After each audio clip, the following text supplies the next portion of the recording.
Le cinéma est un art, mais c'est avant tout une œuvre collective. Et si nous mettons souvent en avant les acteurs ou les réalisateurs, on oublie néanmoins tous les métiers de l'ombre qui sont nécessaires pour fabriquer un film. Enfin ça, c'était avant.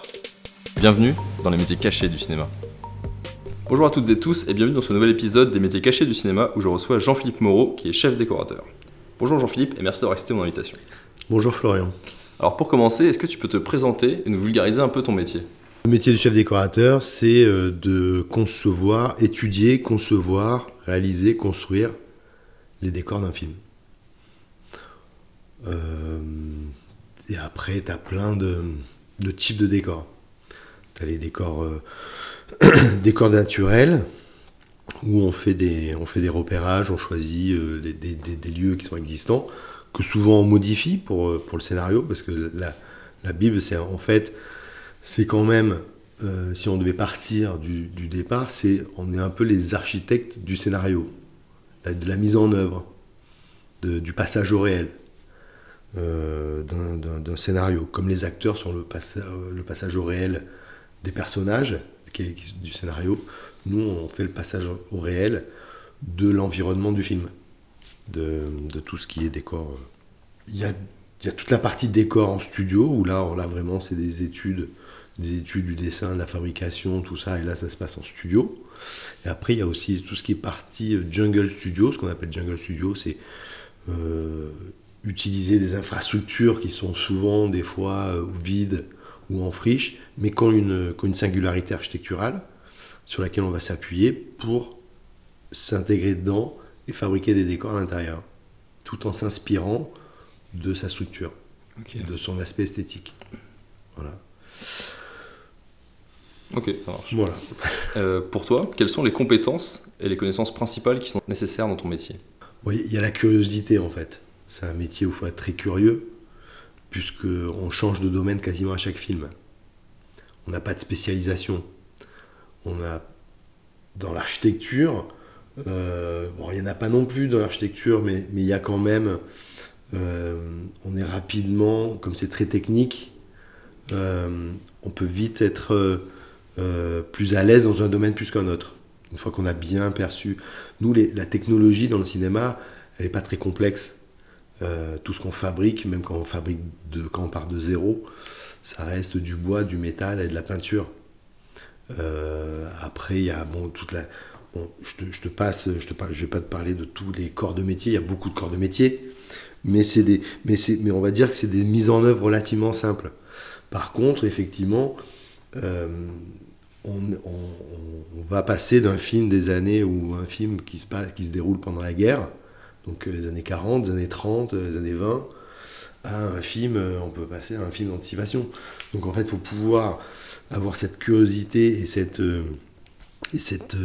envie de découvrir constamment des choses pour s'immerger dans des domaines, essayer de vite les comprendre, enfin les comprendre, c'est un bien grand mot, en tout cas vite en percevoir les grandes lignes pour pouvoir traduire tout ça en images. Parce que nous, quand même, on fait un métier d'image. C'est là où on se différencie de l'architecture, de la scénographie, de tous ces trucs-là. Notre métier, c'est un métier d'image. Un chef décorateur, tout son travail, à la fin, il finit sur une image. En l'occurrence, 24 images par seconde. Mais ça reste de l'image. Donc tout ce qu'on fait, c'est pour ça que c'est un métier un peu magique. Oui, parce que ça n'a pas voué à rester dans le temps, ça a juste voué à être très beau et représenter vraiment... Ça reste dans le temps, parce que ça va être imprimé sur une péloche, ou maintenant, on fait plus de pellicule, mais sur le principe, c'est pour l'éternité, on va dire. Oui, mais par contre, la structure même est éphémère. Comme tout le travail c'est un travail qui est assez éphémère, mais par contre qui est imprimé à vie. Donc, pour revenir aux compétences, après les compétences, il en faut plein. Hein. Faut avoir une connaissance de l'histoire de l'art, il faut avoir une compétence de la méthodologie de création, il faut avoir une compétence de l'analyse de l'image, tout ça, de l'analyse en fait, de pouvoir mener de l'entrepreneuriat, hein, parce que être chef décorateur, c'était un chef d'entreprise le temps du film. On a beaucoup de gens sous notre responsabilité. Les équipes sont assez étoffées en fait par rapport. Des fois, on peut avoir autant de gens dans l'équipe déco que sur le plateau. Donc nous, on est vraiment... il y a beaucoup de corps de métier, il y a beaucoup de... C'est très hiérarchisé, voilà, faut être très organisé. Et bon, après, il y a plein de gens qui nous aident, hein. On n'est pas du tout seul. Et est-ce qu'il faut un peu un côté manuel, connaître un peu chaque corps de métier? Moi, je viens des arts appliqués. Moi, je suis dessinateur de base. Vraiment, je viens de la formation très classique d'arts appliqués, du dessin d'œuvres originales. Après, j'ai basculé dans le design. Et après, j'ai fini par un diplôme supérieur d'art appliqué en création industrielle. Donc, forcément, on a un contact. Dans nos études, la plupart, même qu'on vienne des beaux-arts jusqu'au métier de designer de création industrielle, et par ceux qui passent par des écoles qui sont très rares, il y en a très peu, des écoles qui forment au métier de chef décorateur. Hein. En France, il n'y en a qu'une, hein, il me semble que c'est la FEMIS, voilà, avec des sections qui sont minuscules, où il y a 2-3 élèves. Bon, mais après, je peux comprendre, parce que c'est vrai que c'est des métiers... le cinéma, c'est une création transversale. Il y a plein de corps de métier qui créent une image. Donc c'est très complexe en fait de former les... Moi je sais pas, j'ai du mal.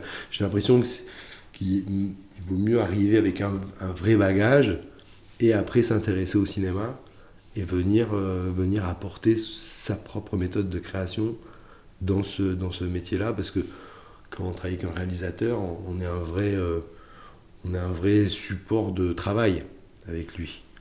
Nous, on travaille dans l'espace, lui, il est dans le texte, puis après, il doit être dans l'image, puis après, il y a tout un processus où on est un peu... chacun est spécifique, mais nous, on est très autonome dans le process. Ok. Et justement, pour revenir un peu dans le passé, tu as un petit peu parlé de tes études, du coup. Qu'est-ce qui t'a poussé justement vers le cinéma et vers ce métier de chef d'école? C'est des films en fait. Je pense qu'il y a des films qui sont marquants, qui m'ont marqué. Le fait que pendant mes études, forcément, j'étais attiré par... Quand on était dans les écoles, il y avait toujours un espèce de club cinéma ou je sais pas quoi. Où moi, je suis allé quand j'étais au lycée en art appliqué. Comme il y avait la photo, on faisait de toute façon tous de la photo, mais c'est vrai que dès que tu commences à aimer la photo, tu bascules très très vite dans le cinéma. Parce que quand t'aimes la peinture aussi, c'est très inspirant. Quand t'aimes l'image, forcément à un moment donné, le cinéma c'est un peu le Graal, quoi. D'une super belle photo animée où ça t'as les mêmes ressorts que dans la peinture. Le hors-champ, le hors-cadre, le travail de la lumière, le travail de la profondeur. Le concept le concept de la peinture qui a été vraiment développé dans ce travail du rapport à l'image, du rapport au spectateur, de trouver de la profondeur sur une surface, de créer de la profondeur sur une surface. Parce qu'il y a beaucoup de peintres qui ont travaillé à travers l'histoire de l'art, où d'un coup le cinéma, c'est la magie. Il y a une magie dans le cinéma où d'un coup il n'y a que le temps qui existe, presque. L'espace n'existe plus. Parce qu'en fait tu peux rentrer, tu peux marcher dans la rue là, rue du Montabor, tourner et te retrouver n'importe où. C'est le principe. C'est le principe. Ouais, c'est le principe du cinéma, de faire croire à des choses. C'est le principe du cinéma, c'est l'illusion. L'illusion, mais justement, c'est l'illusion de l'espace, l'illusion du temps. Donc du coup, c'est très très séduisant quand tu commences à y goûter. Et puis après, moi, je suis arrivé aussi en m'intéressant au court-métrage. J'ai rencontré des jeunes réalisateurs. Et puis le rapport au texte, en fait. Ça, c'est le truc le plus magique, de lire un scénario, d'imaginer plein de choses, de fantasmer un peu ce que tu lis, et après de devoir lui donner une réalité, de devoir le fameux passage au réel, où là, d'un coup, c'est hyper stimulant. quand en fait tu pars de la lecture, du repérage, ou de l'étude, de la création, tu crées ça en studio, et puis d'un coup, ça passe dans les mains du chef opérateur qui va l'éclairer, et le réalisateur qui va diriger ses acteurs là-dedans. Enfin, c'est très très riche. Ouais, tu vois ton décor un peu évoluer. Ouais, tu vois le décor d'un coup qui prend toute sa vie quoi, avec les acteurs, et puis après il y a le montage, où on peut réinventer un film au montage, enfin, il peut se passer plein de trucs, et puis maintenant il y a les effets spéciaux. Bon, voilà. Donc du coup, toi qui es dans ce milieu depuis des années maintenant, est-ce que tu peux nous en dire un peu plus sur ton évolution professionnelle? Mon évolution professionnelle. Et en quoi le métier a peut-être un peu changé aussi entre tes débuts et maintenant? Forcément, il a changé. Il a changé parce que là, moi, par rapport à mes débuts, après, moi, j'ai pas connu. J'ai fait des films en pellicule, mais moi, je suis devenu chef décorateur à un moment où le numérique était en train d'émerger. Moi, j'ai commencé mon premier film comme chef déco, c'était en 2006. Donc en 2006, il commençait à avoir... il y avait déjà des caméras numériques. Donc l'évolution, je dirais qu'aujourd'hui, l'évolution, elle est dans... mais ce qui a toujours été un peu le cinéma, le cinéma, c'est quand même, à la différence des autres, de certains, de la peinture ou de la sculpture, enfin, d'autres types, d'autres champs des arts, il est lié à la technologie. Plus la technologie avance, plus le cinéma évolue. Il a été en noir et blanc, muet, il est devenu sonore, il est devenu coloré. Aujourd'hui, voilà, il y a des caméras, les caméras sont numériques depuis, elles sont de plus en plus performantes. Faire les VFX et les effets spéciaux sont de plus en plus intégrés, sont de plus en plus simples à faire, pour nous, en fait, moi, ça ouvre mon champ, en fait. C'est-à-dire que moi, maintenant, quand je suis en repérage, quand je vois un truc très anachronique sur un film d'époque, je me dis, bon, je m'en fous, en fait. On va l'effacer, au contraire, on va le remplacer par un truc qui va donner une plus-value à l'image. Et ça, du coup, c'est un truc assez nouveau, tu ne dis pas ça avant moi, je l'ai toujours pris un peu comme ça. Moi, j'ai commencé par faire des courts-métrages très particuliers, très en studio, tout ça. J'en ai pas fait 1000, j'en ai fait 3, qui étaient très ambitieux. Et moi, j'arrivais du design. Le design, nous, on a un rapport à la technologie, aux machines, aux matériaux, à tout ça, qui est très, très ouvert. Donc moi, j'ai jamais vu ça comme un truc qui allait m'enlever, qui allait diminuer ma capacité d'influence sur un film. Au contraire, ça allait l'augmenter. Donc je dirais que c'est ça qui évolue. Après, dans ma carrière, effectivement, moi j'ai eu la chance de démarrer par des films qui avaient une grosse plus-value décor. On va dire entre guillemets des films à décor. Parce que j'ai commencé par un film d'anticipation, puis après j'ai fait un film de SF, et après j'ai basculé dans d'autres trucs, mais je suis toujours resté moi j'ai toujours eu besoin de travailler sur des films où il y avait quand même pas mal de travail en termes de décor. Sinon je crois pas que j'aurais fait ce métier. Enfin, il y a tout un cinéma que j'adore voir, mais qui ne m'intéresse pas en tant que professionnel. Sûrement déjà tout ce qui est basé sur beaucoup de fonds verts et d'effets visuels. Les fonds verts, c'est intéressant parce que nous, on les étudie, en fait. C'est-à-dire que moi, là, par exemple, le film que j'étudie en ce moment, j'étudie toute la DA du film. Donc forcément, quand j'ai fait Santa, par exemple, tous les fonds verts étaient travaillés, mais par rapport à mon travail à moi. En fait, on ne peut pas recommencer la prépa plusieurs fois sur un film. Sachant que les VFX, même si les VFX, par exemple sur 100 ans, sont intervenus très tôt dans la prépa du film, parce qu'on savait déjà tout ce qu'on allait devoir faire, devoir étendre ou refaire ou carrément concevoir en 3D. Donc du coup, On a travaillé très en amont ensemble.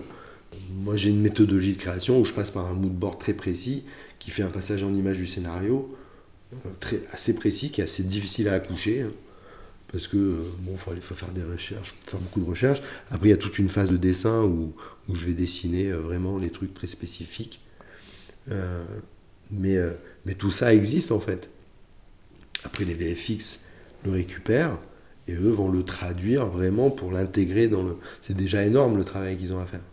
Mais du coup, ça veut dire Après, ça veut dire que sinon, si ce travail-là n'est pas fait, ça veut dire qu'eux, ils doivent étudier. Et c'est ce qu'on voit souvent sur les films. Quand c'est étudié après, on voit que c'est pas connecté avec le film. On voit qu'il y a un truc qui est rajouté à un moment donné. Mais du coup, c'est-à-dire que c'est toi qui participes aux décorations, enfin aux décors qui vont ça être reste des ajoutés décors, en effet visuel. qu'ils existent ou pas, ça reste des décors. Ah, il n'était pas que dans la construction et vraiment le non, physique. non, Tu non, participes aussi au décor en fait, moi, regarde, là, nous, on va tourner en août, et on est en novembre. L'étude, c'est maintenant qu'elle se fait. La préparation. L'étude, quelle gueule va avoir le film. Comment des fois sur des films, comment on rassure des fois. Pas qu'on rassure, mais comment faut créer quand même ce film avant qu'il existe. Enfin, le créer, c'est bien leur mot. C'est en tout cas lui avoir suffisamment de visuel pour que tout le monde sache à quoi va ressembler le film, dans les grandes lignes. Du coup, c'est marrant parce que toi, tu reviens vraiment au tout début de la chaîne de production et en fait, tu es directement en relation avec la post-prod carrément, quoi. Là, moi j'ai déjà eu un rendez-vous avec un superviseur des effets spéciaux, il y a 2 jours, pour qu'on parle déjà des enjeux qu'on a identifiés sur le scénario. Mais comme je t'ai dit, moi je vais avoir un bureau d'études avec des dessinateurs, avec plein de gens. Genre, tout ça, on va l'étudier. On va pas le mettre de côté, on va pas dire tiens, là c'est du VFX donc on le fait pas. Non. Et eux, ils en ont besoin. Parce que ça leur permet de pouvoir faire des prévises à partir de notre travail. Des prévises qui vont être des prévises. Hein. Une prévise, c'est des fois très basique. Mais ça permet déjà au moins de savoir ce qui se passe spatialement, de où on positionne les choses, et d'avoir et pour le réalisateur qui puisse se projeter dans la séquence, dans le déplacement de ses comédiens. Mais non, un chef décorateur, c'est pas juste quelqu'un qui arrive avec quelques planches et qui construit des décors. Mais du coup, comme tu as soif de la cohérence globale des décors, qu'est-ce qui fait qu'on va choisir de faire un décor, qu'on va fabriquer le décor, qu'on va plutôt aller le chercher parce qu'il existe en réel, ou alors qu'on va le fabriquer via des effets visuels? Alors, il y a plusieurs choses. C'est le temps qu'on y passe. Si tu veux, c'est par rapport au nombre de séquences qu'il y a dans un décor. Ça, c'est le truc le plus basique. C'est-à-dire, tu as un décor, tu y tournes 2 semaines dedans. Très vite, on va se dire, on va le faire en studio. Après, tu as aussi des décors qui sont situés dans des endroits où c'est impossible d'y tourner, ou d'y rester très longtemps. Tu vois, c'est par exemple, tu tournes dans une prison. Ça m'est arrivé sur le film de Jeannery. On tournait 2 semaines, presque plus de 2 semaines, 2 semaines et demie dans un décor qui était une salle polyvalente à l'intérieur d'une prison. C'est impossible dans une prison de tourner pendant 2 semaines et demie. Surtout dans une prison, là on était notamment nous dans une prison, la prison qui nous intéressait, c'est un centre pénitentiaire longue durée, c'est-à-dire que c'est que les grandes peines, les grosses peines, enfin, il y a une vie là-dedans en fait, tu peux pas te déranger. Donc on a pu faire les arrivées, les rentrées, les couloirs, les ouvertures de cellules, faire quelques séquences dans une cellule. Du coup, on a dû tourner une petite semaine. Mais après, par contre, toutes les scènes de réunion, parce que dans ce film, c'est un film sur la justice restaurative, les gens se rencontrent, des détenus et des gens victimes de délits se rencontrent. Donc voilà, tout ça on l'a créé en studio. Il y avait un travail sur la lumière, sur le temps qui passe, sur plein de choses. Donc ça voilà, une bonne raison. Alors que c'est un film qui est pas un film entre guillemets à décor, on va dire. On est sur une réalité assez basique. Après, ça va être des décors qui n'existent pas. Il y a des choses qui n'existent pas, que tu ne trouveras jamais. Donc ça, par contre, tu vas le faire en studio. Par exemple, si je te dis, je prends un exemple, un personnage qui fait une fuite, qui se retrouve dans des égouts, qui va passer où il y a des aérations, des conduits d'aération, ben, tu dis, tout ça, on va le faire en studio. Parce que ça, tu peux pas y tourner, en fait. Ouais, ça existe, mais c'est pas assez bien pour y Ça tourner. existe, mais bon, après, il y a des conditions qui sont très difficiles, Oui, pour un même des tournage. conditions de tournage. Alors ça peut arriver, où tu mixes, en fait. Tu peux avoir un personnage que tu vois descendre dans les égouts, et après, quand tu vas le mettre avec, imagine, les égouts d'un coup se remplissent d'eau, ah ben là, tu vas vite basculer en studio. Parce qu'il y a plein de contraintes techniques et même on va dire, de protection des comédiens. On ne peut pas mettre les comédiens en danger. Donc voilà, et puis après, pourquoi on va aller dans un Jungle Studio parce que Jungle Studio te permet des fois de faire une multitude de décors dans un espace où on va avoir des grands espaces, des plafonds cathédrales, et puis des endroits assez beaux souvent. Quand une belle lumière, quand la lumière rentre là-dedans, rentre dans ces espaces, qui ont des qualités, des qualités de profondeur ou de structure, de trucs qui vont nous intéresser. Ça, le Jungle Studio, tu l'as dit tout à l'heure. Jungle Studio, c'est que tu fais du studio en naturel, quoi. C'est-à-dire que tu recrées un espace totalement à l'intérieur d'un existant, mais dont tu vas t'inspirer, en fait. Tu vois, imagine, tu es dans des grands hangars d'usine qui sont vides, désaffectés depuis des années. Ben, tu vas utiliser la taille, les structures, la patine du temps qu'il y a dans ces endroits, et toi, tu vas y construire des décors à l'intérieur qui sont en rapport avec ces décors-là. Et après, tu peux utiliser ce type d'espace aussi pour faire un décor principal qui va s'inspirer de la patine de ce lieu, et à côté, créer des petits décors dans des petites boîtes en bois, tu vois, vraiment typique d'un petit set, qui a pas besoin d'extérieur, qui n'a pas besoin d'arriver, qui est juste une scène intérieure. Où là, ça te permet d'optimiser le temps. Moi, ça me permet d'optimiser mon temps de travail. C'est-à-dire que moi, quand je mets 10 personnes à un endroit, ils vont faire plus de... Si je mets, par exemple, 6 décors au même endroit, ils vont les faire en moins de temps que si je dissocie en deux. Si je fais 3 et 3, ils vont mettre plus de temps. Voilà, c'est l'optimisation du temps de travail. Et surtout, après, quand tu es en tournage, ça évite les déplacements de l'équipe de tournage aussi. Pareil, c'est une optimisation du temps. Le studio, des fois, il est plus cher pour moi en construction, mais il peut être moins cher en location de décors, en location des rues de n'importe quelle ville où tu dois garer des camions, petit patin. Enfin, tu vois, la logistique, des fois, peut être très chère en décor naturel. Et dès que tu rentres en studio, bah, toute cette logistique-là, le coût baisse énormément. Par contre, le prix du décor va augmenter.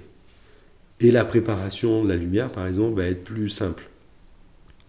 Parce que des fois, selon les décors, les jungle studios ou les décors naturels, des fois, c'est très difficile à éclairer. On aime la structure, on aime le lieu, on aime la distribution de l'espace, mais par contre, à éclairer, des fois, c'est très compliqué. Donc, on perd un peu, on perd en qualité. Ok, Voilà, et du coup, pourquoi des fois aussi on va choisir les effets visuels ? Les effets visuels, je te dis, les effets visuels, pour moi, c'est une plus-value. Alors, il y a une plus-value quand tu es par exemple en décor naturel ou que tu es en jungle studio. Il y a une vraie plus-value parce qu'ils vont pouvoir étendre les choses, démultiplier les choses ou prolonger des effets, des systèmes architecturaux. Pour revenir un peu sur ton parcours précisément, tu as travaillé sur des projets assez contemporains et très divers, comme tu en as parlé, Santa et compagnie d'Alain Chabat, Je verrai toujours au visage de Jeanne Herry ou encore Bac Nord de Cédric Jiménez. Est-ce que c'est plus facile de créer des décors contemporains ou à l'inverse plus compliqué de trouver de l'originalité dans des décors qui se veulent très proches de la réalité? Oui, en fait, sur le papier, c'est sûr, ça peut paraître plus simple, le contemporain. Mais en fait, effectivement, comme tu dis, trouver une ligne directrice dans le contemporain, des fois, ça peut être plus difficile. Après, je dirais que chaque film a sa réalité et, euh, et on peut surprendre dans dans n'importe quel univers, en fait. Après, c'est le scénario. Si le scénario, c'est je reste dans une pièce et ça se parle pendant 1 heure et demie et on sort jamais de la pièce, bon, là, on peut pas faire grand-chose. Il y a des films, voilà, je dirais que la première chose, c'est pas, c'est le scénario en fait. Dans un scénario, même contemporain, tu peux identifier des moments où tu dis, tiens, là, il se passe un truc, on va pouvoir créer quelque chose un peu d'inattendu. Mais ça s'identifie dès la lecture. Et il peut se passer plein de trucs dans le réel. Après, c'est effectivement, je dirais que c'est pas très démonstratif. Ça peut être plus démonstratif quand tu fais du film d'époque ou un film futuriste. Où là, effectivement, bon, là, tu as des vrais leviers de création un peu originale. Le truc du contemporain, ça veut un peu rien dire aussi. Parce que tu peux être dans un univers contemporain et rentrer chez quelqu'un qui n'a pas bougé depuis les années 50. Hein. Donc on va dire que ça dépend encore une fois des personnages et du scénario, parce que tu peux très bien être dans un film contemporain et faire un voyage dans le temps, dès que tu vas chez des gens. Tu peux faire un voyage dans la modernité si d'un coup tu te retrouves chez un mec qui bosse dans l'industrie numérique, dans la tech, où là d'un coup tu vas être dans un univers aujourd'hui, tu peux avoir des intérieurs entièrement domotiques, où les lumières changent quand tu rentres dans une pièce, les images changent sur dans les cadres, enfin tu vois, plein de choses existent. Et à la fois encore aujourd'hui, je pense que tu rentres chez des gens qui ont entre 70 et 80 ans, où là, tu fais un voyage dans le temps. Tu vois, je veux dire, c'est très riche en fait. Tout dépend de où tu places le curseur en fait. Et c'est chacun. Moi, je sais que je suis très attentif à ça. C'est comment en fait je construis les paliers d'une époque en fait. Quand tu es en 2020, tu peux avoir des intérieurs qui vont jusque dans les années 80. Tu vois? Parce que c'est rare que les gens, à part certaines personnes, mais la plupart des gens restent dans leur époque. Tu n'échappes pas à ton époque en fait. Moi, je suis né dans les années 70, je sais que les années 80, j'aurais toujours une sensibilité pour les années 80. Et donc du coup, à l'inverse, en parlant de films d'époque, tu as travaillé sur des films à temporalité très marquée comme 4H de Cédric Jiménez, qui se déroule durant la Seconde Guerre mondiale, ou encore La French, également de Jiménez, qui prend place dans les années 70 à Marseille, pour lequel d'ailleurs tu as été nominé au César des meilleurs décors en 2015. Félicitations. Merci. Comment est-ce que tu abordes des projets aussi différents? En fait, toujours de la même manière. Toujours de la même manière.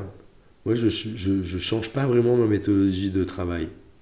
Moi, je commence toujours par, effectivement, le scénario, les premières intentions. Après, j'ai une petite tendance à me plonger dans... je commence toujours par ma bibliothèque, où forcément, avec mon métier, j'ai accumulé beaucoup de livres, de tout type de livres. Donc, je commence par fouiller un peu là-dedans, fouiller dans mes...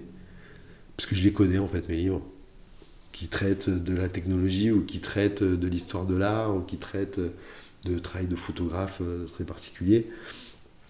Je commence par ça, donc je vais voir si je vais sortir des livres qui correspondent un peu à l'univers que j'ai senti en lisant le truc. Une fois que j'ai fait ça, je commence à collecter un peu des images. Et c'est le premier truc que je fais avec le réal, c'est regarder des livres en fait. Regarder des images, des travail de gens. Ça peut être de photographes ou de livres très spécifiques. Et après, ça va être commencer à faire des recherches sur chercher un peu le fil d'Ariane du film. Par quel bout on l'attaque, ça dépend. Bon, après, les films historiques, par exemple, sur la Deuxième Guerre mondiale, nous, le scénario de 4H, par exemple, si je prenais l'exemple de 4H, ça commence dans les années 20. On a toute une partie du film, c'était toute la difficulté du film, c'est qu'il y a 2 temporalités. Tu as une temporalité historique un peu, où tu suis la création du parti nazi jusqu'à l'élection d'Hitler. Et après, tu es dans une temporalité du présent. Où là, après, tu es avec ces jeunes soldats qui vont organiser un attentat contre le numéro 3 du Reich, quoi. Donc là, par exemple, il y a tout un travail déjà historique pour pas faire d'erreur. Premier truc, là, c'est les gros warnings. Les anachronismes, il y en a toujours. On va dire des anachronismes urbains. On joue avec. On voit comment on arrive à se démerder avec ça. Bon, il y a les VFX aujourd'hui qui peuvent vachement nous aider, qui font du nettoyage. Après, il y a des fois des anachronismes qui nous aident à créer des choses dessus qui vont donner du cachet à notre décor. Il faut savoir travailler sur les difficultés. Mais surtout, c'est après, dans l'esthétique du film, c'est pas faire de bêtises historiques. Voilà, il faut éviter d'en faire. Ça, c'est quand même ce qu'on... Enfin, quand on travaille sur un film historique, il faut respecter l'époque, il faut respecter... en plus, là, on était un peu sur des œufs quand même, parce que le sujet était complexe. Mais voilà, donc après, pareil, après, il y a tout un passage. Moi, des moodboards pour chaque film, j'en fais un pour chaque film, qui est plus ou moins épais, qui est plus ou moins chargé, mais c'est vraiment un passage en image du scénario. C'est-à-dire que je commence au début du scénario et le moodboard se finit à la fin du film, enfin à la fin du scénario. C'est assez... Mais ça permet dedans, j'y mets tout. Hein. Je mets des décors, je mets des costumes, je mets de la lumière, je mets du cadre, je mets des points de vue. Je mets tout. Ok, très complet. J'utilise tous les... Voilà, ouais. Le plus complet possible. Pour que moi, déjà, c'est un travail qui va me permettre de visualiser, de me projeter déjà. Une fois que j'ai ça, j'ai quand même le film en tête. Une fois que je l'ai validé avec le réal et le chef-op, on travaille dessus. Je leur présente, on en parle, je le modifie s'ils ont des envies particulières ou s'il y a des trucs qui leur parlent pas. Mais bon, ça, on l'a vu avant, en fait. Parce qu'avant de le faire en livre, je le fais sur un mur. Et je mets, je sais pas, des fois 1500, 2000 images sur un mur, qui est une espèce d'intestin visuel qui suit l'histoire du film. C'est à quel moment en fait que tu valides ça? À quel moment tu es appelé dans la production du film? Très tôt. Hein. Il y a souvent que là, actuellement, on n'est pas beaucoup, quoi. Il y a le premier assistant mise en scène, il y a le directeur de production, il y a moi, la seconde assistante qui travaille avec moi, seconde assistante déco. J'ai un premier assistant qui va démarrer dans pas longtemps. Et il y a le réalisateur et le scénariste. On fait des réunions, on fait des lectures. Ah oui, donc en fait, c'est même avant que le projet soit sûr d'être produit? Ou c'est une fois Ah quand oui, même que c'est les pour ça on fait une étude. Ah oui, ok. En fait, si tu veux, ouais, là, c'est... En fait, ce dont les gens ne se rendent pas compte souvent, c'est que dans le budget d'un film, le deuxième poste, c'est la déco. C'est le décor. Et donc forcément, c'est ultra important sur le budget, quoi. Bah oui. Moi, j'ai fait des films où on était, il y avait 200 personnes dans mon équipe. Okay. Là, sur mon dernier film, on était 70. Donc ça représente vite une masse d'argent importante. Et surtout pendant combien de temps? Voilà, c'est comme tu dis, c'est un peu le nerf de la guerre. C'est selon le nombre de semaines de tournage. Si un film est très long, ça représente beaucoup d'argent. Donc, est-ce que ça veut dire que donc ça, on le quantifie, nous. C'est ça, avec le scénario. Quand on fait une étude, à la fin de l'étude, on doit établir un devis prévisionnel du coût que va représenter les décors sur le film. qui peut des fois faire grincer un peu des dents. Ok. Et donc du coup après potentiellement il peut y avoir des réécritures pour Bah, ajuster. On peut identifier comme ça des zones, des moments qui peuvent être très chers, et donc forcément il y a des arbitrages. Mais c'est vrai que c'est hyper important, parce qu'en même temps on fait des repérages, tu vois. Là, nous on a commencé à lancer des repéreurs à différents endroits en France là, pour commencer à voir un peu comment on peut organiser la logistique du film, quoi. Où est-ce qu'on va le tourner? Est-ce qu'il y a une ville, 2 villes, 3 villes? Est-ce qu'il n'y a qu'un seul pays? Est-ce qu'il y a 2 pays? Donc tu travailles beaucoup avec les repéreurs aussi du coup. Bah, évidemment. Donc, parce qu'en fait dans ton devis il faut que tu mettes un peu les décors. Enfin, dans un devis, tu as la masse salariale, c'est-à-dire tous les gens qui vont travailler sur le film, c'est-à-dire du chef décorateur au stagiaire, au 3e assistant, qui a à peu près dans toutes les équipes, hein, parce qu'une équipe déco, tu as un chef décorateur, tu as un premier assistant, des fois il y en a 2 de premiers assistants, tu as des seconds assistants, tu as un premier assistant d'études pour le dessin, tu as un ensemblage, l'ensemblage au sein d'une équipe déco, c'est un des postes les plus lourds aussi, parce que c'est tout le meublage, c'est tout l'ameublement, c'est-à-dire les rideaux, les moquettes, les papiers peints, patati patata. Eux, c'est la partie visible des décors. Donc c'est un poste très important. Et il y a beaucoup de monde. Il y a des accessoiristes au meuble, il y a des peintres, il y a de tout. Après, tu as le chef constructeur avec toute son équipe de menuisiers traceurs, ébénistes, charpentiers, tout ce que tu veux. Tu as les chefs serruriers, c'est le métal, ou là pareil. Tu as les chefs peintres avec les peintres déco, les peintres patineurs. T'as plein de catégories. T'as les sculpteurs aussi, chef sculpteur. Sur Santa, par exemple, j'avais tous les corps de métier. Chef sculpteur avec plein de sculpteurs. Et là, ils travaillent tout type de matériaux. Et des fois, nous, au sein de nos équipes, on a des électriciens aussi. Parce que moi, je fais beaucoup de lumière intégrée sur les décors. C'est vrai que j'intègre la lumière. Et aujourd'hui, en plus, c'est beaucoup plus simple qu'avant, puisqu'on a la chance d'avoir des lumières sur batterie maintenant, beaucoup, grâce au LED.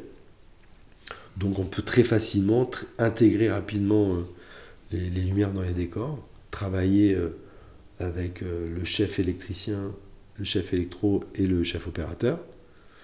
Mais tout ça part du mood board et des dessins après. Parce que moi, une fois que j'ai fait le mood board, après je fais les dessins. Je dessine les décors un peu spécifiques. Les décors où on va avoir beaucoup d'études et beaucoup de construction, par exemple. C'est ma priorité. Ok, du coup, on était plutôt sur le coût, donc tu disais qu'il y avait toute la masse salariale. Pardon, j'étais arrivé. Donc la masse salariale et les coûts de la matière. Okay. Et donc tout ça, c'est des devis très élaborés, assez précis, moi en tout cas, dans ma manière de faire, tu peux avoir le coût de chaque décor avec la masse salariale, les charges, vraiment le coût de chaque décor. Et du coup pour les décors réels, avec la location, pareil. Ça aussi c'est pris en compte dedans. Ah oui, en fait tous les décors moi par exemple sur le dernier film que j'ai fait, le film de Gilles Lelouch, on avait plus de 100 décors. Mais dedans, il y avait des rues, des décors extérieurs, des décors intérieurs. Tout est un décor, en fait. Surtout, nous, on était dans l'époque, c'était les années 70, 80, 90.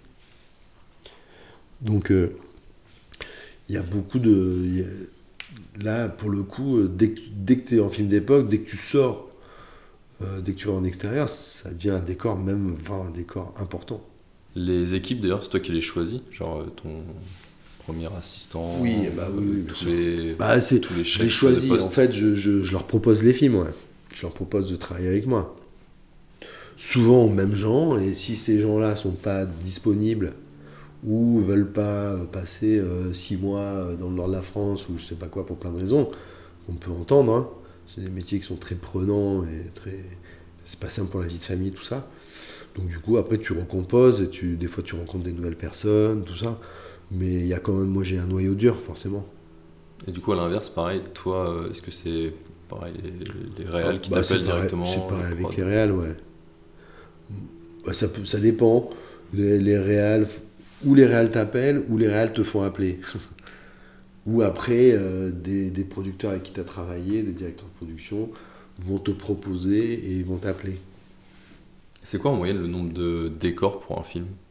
On va dire entre 30 et 40. Voilà. Dès que tu passes les 40, selon les films, ouais, tu commences à rentrer dans une infrastructure, une logistique qui commence à être un peu...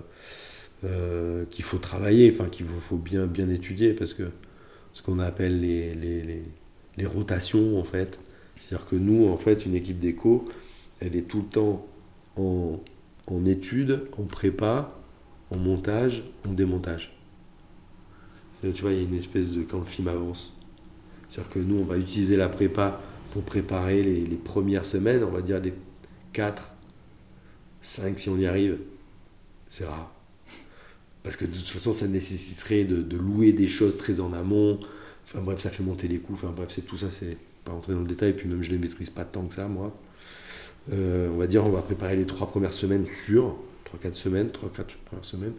Et en fait, on va travailler sur ces 3-4 premières semaines pour pouvoir préparer la suite, prémonter. Et en même temps, derrière, une fois que le tournage avance, en fait, ça démonte les décors. Les décors sont démontés, les meubles sont rendus. Donc, tu as des camions, ce qu'on appelle des rotations, voilà, c'est ça. Parce que du coup, les décors que tu as fabriqués, ils sont stockés en attendant, genre ceux des prochaines semaines? Non, ils sont stockés en atelier avant d'être montés. Parce qu'ils sont prêts, il y a une fabrication très en amont. Une fois qu'ils sont prêts, ils sont prêts à partir pour aller... parce qu'en fait, il y a des moments, il y a tout un... En fait, nous, on fait un plan de travail. Sur un film, tu as un plan de travail. Nous, on fait la même chose, mais déco. On va faire la même chose. On suit le plan de travail du film, mais avec tout notre personnel et tous les camions, toutes les rotations. Des fois, tu peux avoir 10 camions sur un film. Qui sont, tu vois, donc les rotations sont... c'est un peu un casse-tête. Il y a des fois, il y a des vrais nœuds. Et ça, c'est le travail des premiers assistants. Mais du coup, on est d'accord que tous les décors sont quand même finis avant le début du tournage, dans tous les cas. Non, juste, ils sont pas montés. Mais non. Ah, ils sont pas forcément... Mais non. Si tu as un décor, tu peux avoir des fois un décor qui tourne dans les... Je sais pas, si tu fais un tournage sur 14 semaines de tournage, tu as un décor qui tourne la 12e semaine. Quand tu démarres le film, rien n'existe. Ah non. Sinon... En fait, la préparation, elle n'est pas élastique. C'est-à-dire que nous, tu fais rentrer les gens au fur et à mesure du moment de la préparation.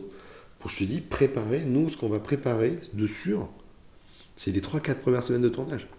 C'est ces 3-4 premières semaines de tournage qui vont te permettre d'avoir un roulement de l'avance, comme ça jusqu'à la fin. Il y a des décors qui n'existent pas, il y a des décors qui vont se mettre en fabrication que 4 semaines avant le moment qu'ils tournent. Ou des fois 3 semaines, des fois 2 semaines. Des fois, il y a des coups de chaud. D'accord. Et c'est pour ça que, par exemple, des changements de plan de travail, de mise en scène, pas tous peuvent fonctionner, quoi. Des fois, on a des problèmes parce qu'on perd un décor, un comédien, on va dire n'importe quoi, un comédien se blesse. On a besoin de faire des études spécifiques pour ça. Ça peut ne pas fonctionner des fois. Ou induire des surcoûts. Parce que d'un coup, il faut faire grossir l'équipe, il faut tout accélérer. Mais pas que en déco, en régie, par rapport à des occupations de décor, par rapport à des locations de décor, par rapport à plein de trucs. C'est pour ça que je te dis, c'est vraiment une construction transversale, une création transversale de cinéma, un film. Est-ce que des fois, tu as carte blanche où le réal ou la réal ont un avis très précis sur ce qu'ils demandent au niveau du décor? Carte blanche, c'est impossible, puisque notre carte à tous, c'est le scénario. Et je veux dire carte blanche par rapport au scénario, est-ce que des fois... J'ai toujours carte blanche en fait, sinon, si un réalisateur était chef décorateur, ça se saurait. Qu'ils aient des idées précises de ce qu'ils veulent, je peux le comprendre, mais un réalisateur, ça, c'est pas un chef décorateur. Est-ce qu'il arrive de réutiliser des décors d'autres productions, que ce soit même d'autres films ou d'autres séries par exemple?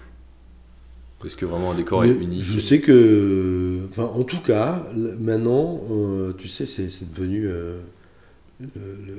l'éco-responsabilité, c'est devenu un truc hyper important dans les productions, parce que c'est vrai que nous, quand on crée beaucoup de déchets, hein. On gaspille beaucoup. Dès qu'on peut, en fait, il y a des recycleries, ça s'appelle, et donc maintenant, quand tu fais des décors en studio, tu essayes de démonter proprement. Parce que, mais ça veut dire qu'à la construction, il faut le construire proprement aussi. Ça nécessite une démarche. Tu peux pas. Il y a des décors que tu peux pas démonter aussi facilement. Après, c'est des coûts, hein, tout ça. Un temps de démontage propre, c'est encore de l'occupation sur un plateau. Donc tout ça, voilà, faut que ça rentre dans les. Faut que ça rentre dans les coûts, quoi. Faut que ça rentre dans les démarches, faut que ça rentre dans l'état d'esprit. Mais c'est vrai faut le faire, et on le fait, on démonte proprement, et on donne ça aux recycleries. Donc c'est du coup, il y a plein de bouts de décors qui sont réutilisés dans d'autres films. Ah oui, les recycleries, c'est pas qu'ils recyclent. Non, des recycleries, etc., ils stockent des éléments, par exemple, ce qu'on appelle, on parle de feuilles répertoires. Feuilles répertoires, c'est des feuilles qui font la taille d'une feuille de CP, de contreplaqué de 5 mm, qui font 153 par 310 ou 312, je sais plus. Donc du coup, nous, ça, c'est retaillé, et ça devient ce qu'on appelle une feuille répertoire, c'est-à-dire que cette feuille-là, il y a une structure derrière, en battant, et c'est une portion de mur. Quand on construit des décors en studio, on travaille avec ces feuilles répertoires. C'est notre module de construction, donc c'est bien de pouvoir le réutiliser. Et puis c'est toujours un peu mal au cœur de mettre tout ça à la benne, quoi. Oui, parce que sinon, si c'est pas recyclé, tout va à la poubelle, quoi. Tout va à la poubelle. Okay. Après, tu as des éléments qui sont trop mixés qui sont trop particuliers pour être recyclés, mais bon, voilà. Est-ce que des fois, ça t'arrive d'aller sur le tournage? D'autres tournages? Sur le tournage, directement. D'aller sur... J'y suis tous les jours, moi. Tu vas tout le temps? Bah oui. Moi, tous les jours, je livre un décor. Chaque nouveau... tu vois, sur mon travail, c'est de livrer chaque décor, c'est ce qu'on appelle une livraison. C'est pas très joli comme mot, comme terme, mais tu livres ton décor. Tu présentes ton décor, on va dire une présentation de décor. C'est plus joli. Voilà, c'est plus joli. Ok. Tu vois, tu présentes ton décor, et moi je fais en sorte, je regarde les premiers plans. Des fois, il y a des décors très spécifiques qui nécessitent de la présence des gens de la déco sur le set, parce qu'il y a des trucs qui doivent être démontables et remontables, démontables, où il y a des choses qui doivent être actionnées, qui sont en mouvement, tout ça. Donc il y a des gens, des SFX des fois qui vont travailler dessus, parce qu'il y a des mécanismes très, très spécifiques, mais souvent on a des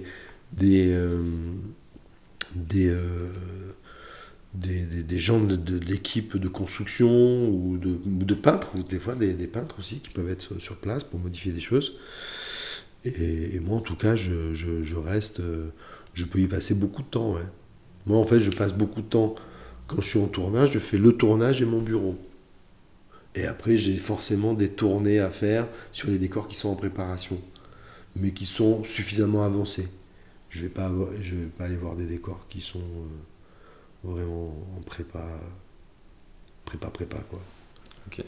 Bah justement, pour revenir sur ça, est-ce que tu peux nous dire comment se passe un peu une journée type pour toi, même s'il y en a plusieurs? Une journée type, c'est je commence par le tournage, toujours.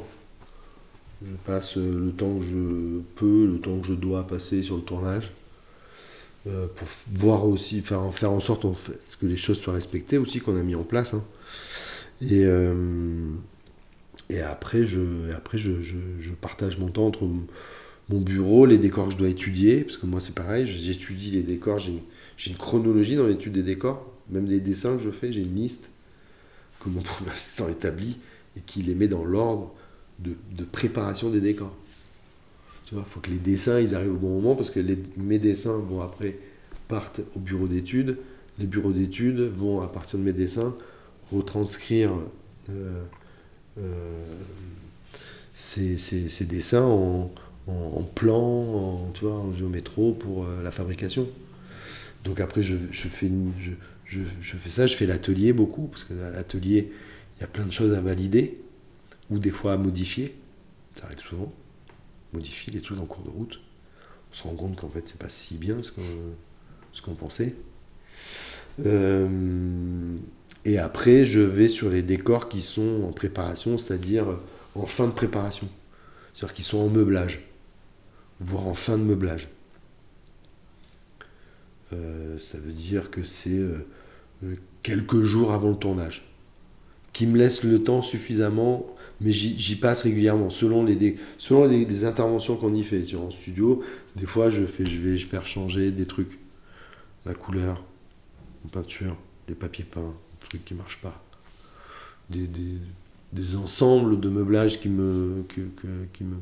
j'aimais bien, comme ça, dans les planches de présentation de l'ensemblière ou de l'ensemblière, et qui finalement sur place me plaisent moins. Mais bon, souvent on a des stocks, il y a plusieurs sets. On n'a jamais un set de canapé par exemple. On a peut-être 2-3. On peut adapter un peu en direct, quoi. Il y a bien sûr, il y a vachement il y a des moments où c'est vrai, des fois on remanie les choses, ou des fois on se rend compte que ça fonctionne pas, donc faut réfléchir, qu'est-ce qu'on pourrait faire. Après, c'est une histoire de temps aussi, c'est une histoire d'argent. Faut pas, des fois tu vas dépenser plus d'argent sur un décor, ça veut dire que sur d'autres décors, il va falloir récupérer un peu d'argent, dépenser moins. Enfin voilà, tout ça c'est un ensemble, tout ça, une journée, ouais. Et puis des fois je vais en repérage, parce qu'on a des fois pas tous les décors. Le tournage démarre, mais on n'a pas tous les décors. Il nous manque quelques décors. On a la voiture balai. Donc voilà, ça peut être plein de choses.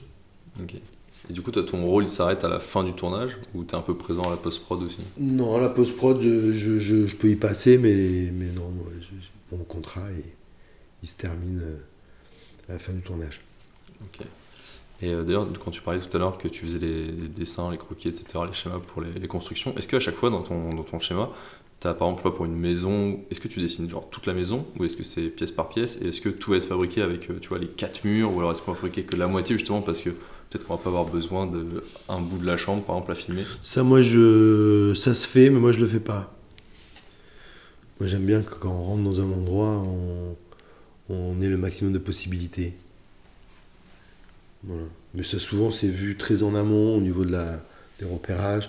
Tu vois, par exemple, ça peut arriver que sur des décors naturels, on va travailler dans des bâtiments où, par exemple, les bâtiments sont vides. On va casser 2 appartements qu'on va rassembler. Tu vois, on va retravailler à l'intérieur, même casser des murs porteurs. On fait intervenir des gens du bâtiment. Tout ça pour créer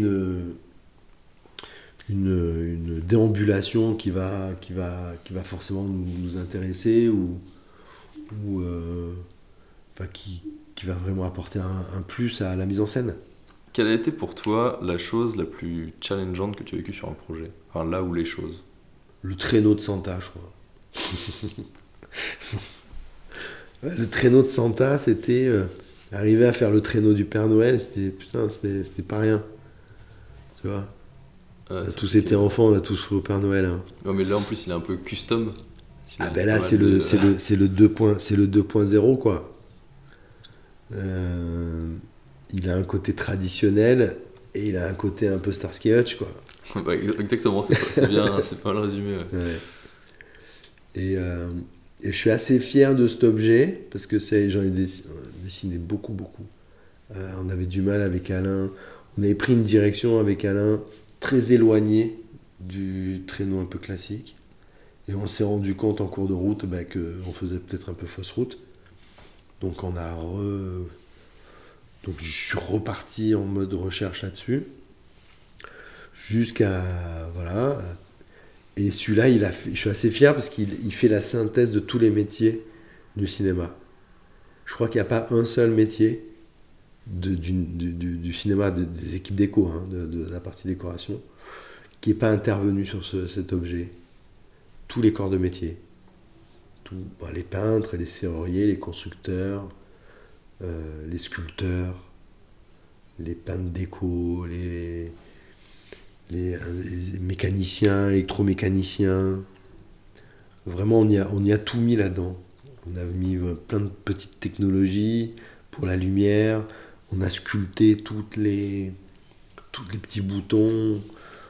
Déjà fabriqué la totalité de ce truc-là. Enfin, même les selliers aussi, ceux qui travaillent le cuir. Les tapissiers, selliers. C'est pour ça qu'il est très présent dans le film, hein. C'est quasiment un personnage à part entière. Finalement. Même sur les marchepieds, j'avais récupéré dans le chutier de la serrurerie, du métal, pour faire des petites têtes de robots avec le chutier. On a fait des petites têtes de robots de partout. On s'est beaucoup amusé. Quel est le ou les meilleurs moments que tu as vécu grâce à ce travail? Plein, parce que tu fais des rencontres, tu fais beaucoup de rencontres. Déjà, tu rencontres des gens avec qui tu travailles, dont tu apprécies et tu admires le travail. C'est une vie c'est un peu la colonie, hein, un peu la colonie de vacances quand tu pars sur un film. Bon, c'est pour ça que c'est mieux si ça se passe bien, parce que sinon ça peut être très long. Mais et puis tu rencontres des acteurs formidables, des réalisateurs, des producteurs un peu fous. Moi, moi, dans mes équipes, plein de gens dont vraiment qui sont capables de faire un peu des magiciens en peinture, en construction, des accessoiristes au meuble qui sont capables de tout trafiquer, de tout réparer. Non, c'est très humain en fait. C'est beaucoup de rencontres humaines.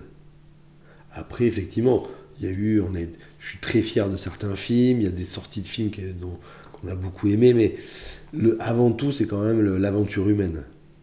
L'aventure humaine, quand même, elle est dingue.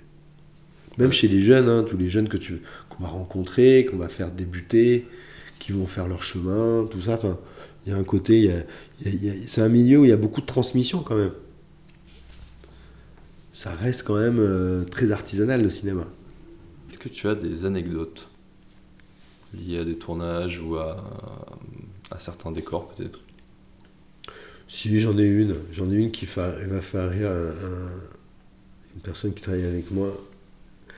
On a une expression avec quelqu'un, un garçon qui s'appelle Yaya Mourouche, qui travaille avec moi depuis très longtemps, et qui est accessoiriste au meuble, qui est aussi chef serrurier, enfin tout ça, qui sait faire, qui est un très bon technicien.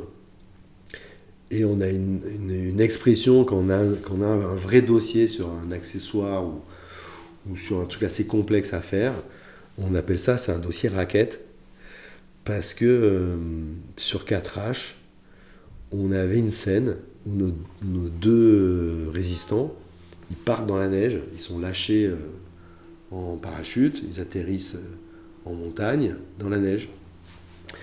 Et comme ils sont sur les hauteurs où il y a beaucoup de poudreuse, où tu t'enfonces, les deux gars vont se fabriquer des raquettes. Ils vont se fabriquer des raquettes avec des branches. Donc se fabriquer des raquettes avec des branches, forcément, c'est pas si simple. Donc on va faire voyager, pour X raisons, je ne sais même plus pourquoi on a fait voyager. Parce que ça, c'est un film qu'on a tourné essentiellement dans les pays de l'Est. Et on a fait cette séquence en montagne en France. Parce que dans les pays de l'Est, il n'y a pas beaucoup de montagnes. Et encore moins de la neige. Bref, du coup, on a tourné dans les Hautes-Alpes. Et on a fabriqué ces raquettes. Et ces raquettes, on a fabriqué plein de raquettes. Et ça, on l'a fait tous les deux parce que dans ce truc-là, à chaque fois sur ce genre de dossier, je travaille avec lui. Là, pour le coup, je mets la main à la pâte. Parce que c'est comme quand j'ai fait un film qui se passait sur l'apnée, quand on a fabriqué les trucs qui allaient sous l'eau. Là, je mettais la main à la pâte parce que c'est des trucs très spécifiques. Et moi, je les ai en tête, souvent je les dessine. Donc du coup, on se met sur ces fameuses raquettes. Donc on essaie plein de techniques pour fabriquer des raquettes. Déjà pour les attacher entre elles, tout ça, petit pataf. Avec les branches, avec les trucs, les feuilles. à partir d'une seule essence d'arbre, parce que c'est la seule essence qu'il y avait, une espèce de sapin. Et donc on fait ces raquettes, on fait des essais, on se filme, ça marche, petit pata, bon, ça casse souvent ça casse, jusqu'on arrive à un moment donné trouver une technique, parce qu'il faut pouvoir les attacher, et surtout les comédiens les tourner avec, quoi. Et donc là, on était à 2000 mètres d'altitude, en cintre poudreuse, et il commence à partir. Et j'explique à Jack O'Connell et Jack Raynor, je leur dis, les gars, essayez de faire gaffe, soulevez bien les trucs. Mais bon, ils sont dans une scène, c'est une scène un peu particulière, donc. Et à chaque fois, je les vois, ils me font signe, tout, je retourne les voir, chaque fois ça casse. On avait fabriqué plein. Et à un moment donné, à la fin, je leur ai dit, bon, allez, jetez-moi ces raquettes. J'ai jeté les raquettes. On a enlevé les raquettes. Et quand Yaya a découvert, j'ai pas osé lui dire, il a découvert dans le film qu'ils n'ont pas les raquettes. J'ai dit, mais sont où les raquettes? Elles sont restées là-haut. Vous avez tout brûlé à la fin. Voilà. Et en fait, je suis hyper déçu parce que je me suis dit, j'aurais jamais dû les balancer, j'avais tellement la haine que j'aurais dû les garder parce que ces raquettes, c'était un symbole d'une grosse galère d'accessoires. Voilà. Ça marche. Donc maintenant, quand on voit des trucs, c'est ça sent le plan raquette. Et du coup, dernière question. Quel autre métier du cinéma penses-tu n'est pas assez mis en avant et qui pourrait faire l'objet d'un prochain épisode? Les ensembliers ou les ensemblières dans une équipe déco. Pour moi, c'est des décorateurs de plateau. Tu vois, c'est vraiment... C'est un super beau métier parce qu'il faut une grande culture de l'objet, une culture de l'espace, une vraie sensibilité. C'est un super métier. Très bien, ça marche. Et merci beaucoup Jean-Philippe. Merci à toi. Merci beaucoup d'avoir écouté cet épisode des métiers cachés du cinéma. S'il vous a plu, n'hésitez pas à vous abonner, mettre une note et un avis sur votre plateforme d'écoute préférée, et je vous donne rendez-vous prochainement pour un nouvel épisode.